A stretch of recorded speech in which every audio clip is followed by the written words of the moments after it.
มาพศ46มาค้าขายมาหาขายของหาตังค์ภูเก็ตอยากมาแหละเมืองภูเก็ตมันเป็นเมืองท่องเที่ยวหาตังค์ง่ายชีวิตแต่ก่อนก็อยู่บ้านแหละทำไร่ทำนาแต่มันไม่ค่อยได้เยอะก็เลยคิดอยากมาภูเก็ตมาหาตังค์ภูเก็ตเพราะว่ามันรายได้ดีมันก็อยู่บ้านมันก็ยากจนใช่ไหมยากจนก็เลยมาแต่ก่อนมากับลูกสาวแต่ทีนี้มาแต่ก่อนก็ยากจนแต่มันยังขายไม่ได้ใช่ไหมแต่นี้ก็ขายได้ขึ้นดีหน่อยเขารู้จักคนมากมาขายอยู่ตรงนี้ได้5 ปีแล้วมาอยู่ตรงนี้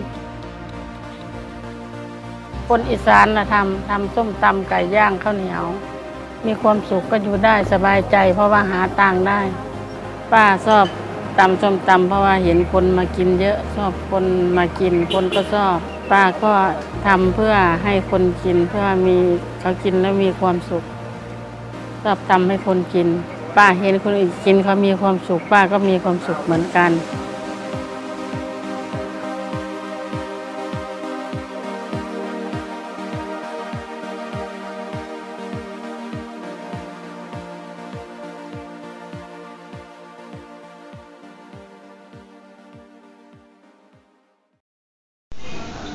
We are continuing at La Casa Cena in Santa Fe, New Mexico. And next up is the quail. It's grilled natural Vermont quail, edamame, some braised bok choy, and that's right over here. There's the bok choy. There's the quail. Look at those lovely grill marks. And what a nice little bird that is. Nice, petite, and should be packed full of flavor. I've got a bite ready to go right here.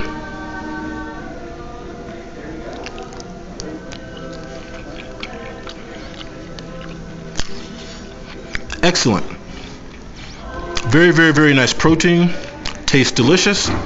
So that's another winner here from La Casa Cena. And again, we're in New Mexico.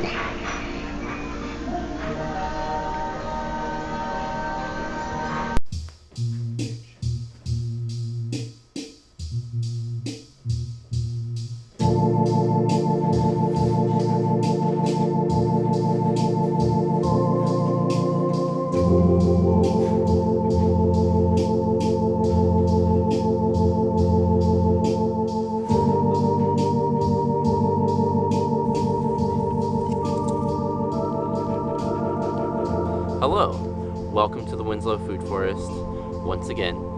This episode is very serious. We're going to be talking about asparagus. Marcel Proust once said, and I quote, "Asparagus transforms my chamber pot into a flask of perfume." This is gross. It's a really gross smell. If you eat a lot of asparagus and you urinate, the compounds break down into like sulfuric ammonia, kind of really disgusting smells, foul odors. Luckily, only a very few people can actually smell that. It's as low as like 10 to 20% of people that can actually smell that odor in the piss. You are very special. Very special. The Egyptians were reverent of asparagus. Akhenaten and his wife Nefertiti thought of it as the food of the gods. Akhenaten was the crazy revolutionary emperor that believed in a monotheistic god, and he believed that that god liked asparagus a lot. The Romans loved asparagus. The Greek, going back before the Romans, they loved asparagus. There are murals in Pompeii that depict asparagus. Does your urethra hurt? Hippocrates said that it makes that better. It makes your urethra stop hurting. It's a diuretic. It's good for diarrhea. In the Middle Ages, everybody forgot about it. After the Roman Empire fell, boom, no one ate asparagus. They barely thought about it, except during that time, just like knowledge and civilization, the Arabs grew it. Thanks to Arabic peoples, while civilization was going into the shitter, they were growing asparagus and eating asparagus and doing math and things like that, and they kept the spark of civilization alive while Europe was devolving into hyperviolence. During the Dark Ages, while everyone had forgotten about it, something happened. People started eating it a little bit. The 1500s and the Middle Ages. There are traditions that go way, way back. Monasteries would grow asparagus and then bury the shoots, and the shoots wouldn't get any sun, so they'd turn white. White asparagus is extremely popular in continental northwestern Europe. In fact, that's pretty much that's what asparagus is. It's white.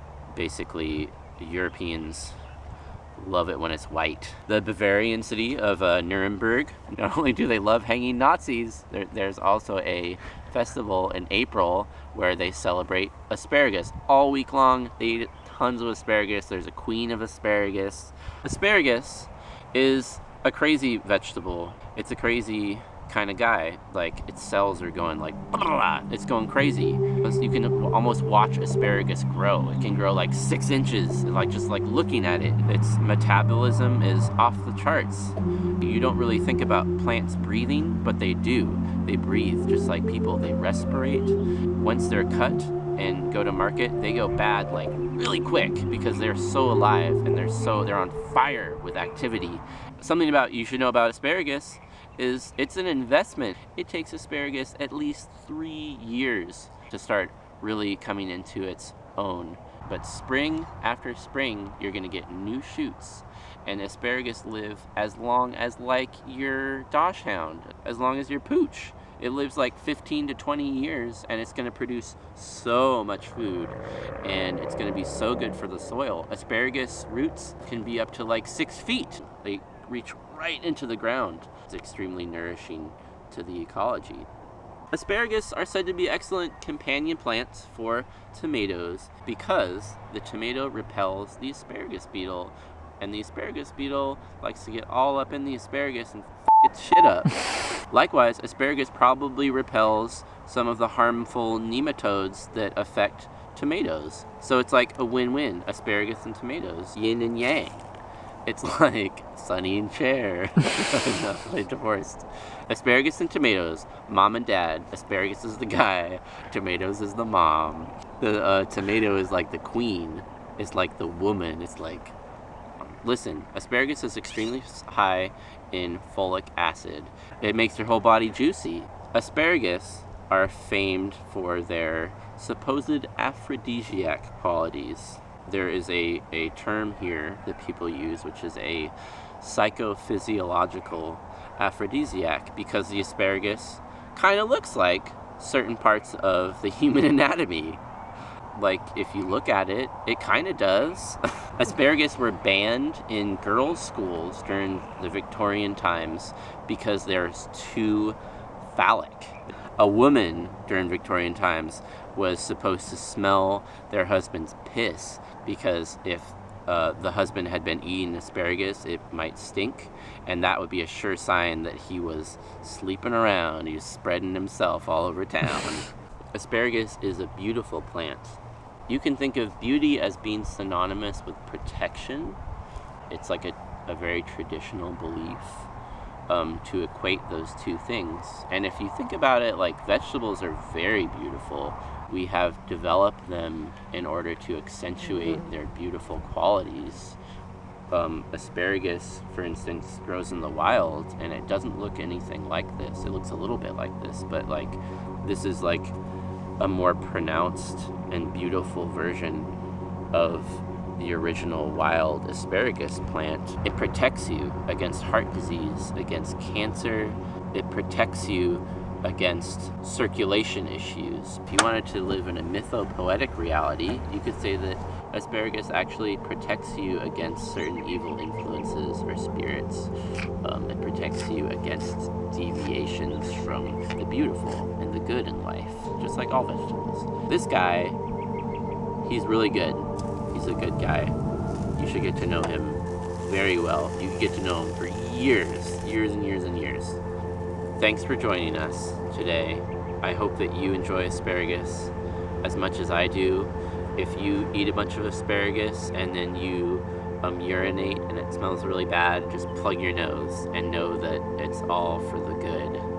And if you are growing asparagus, keep growing it. It's a good idea. Y'all take it easy. Bye.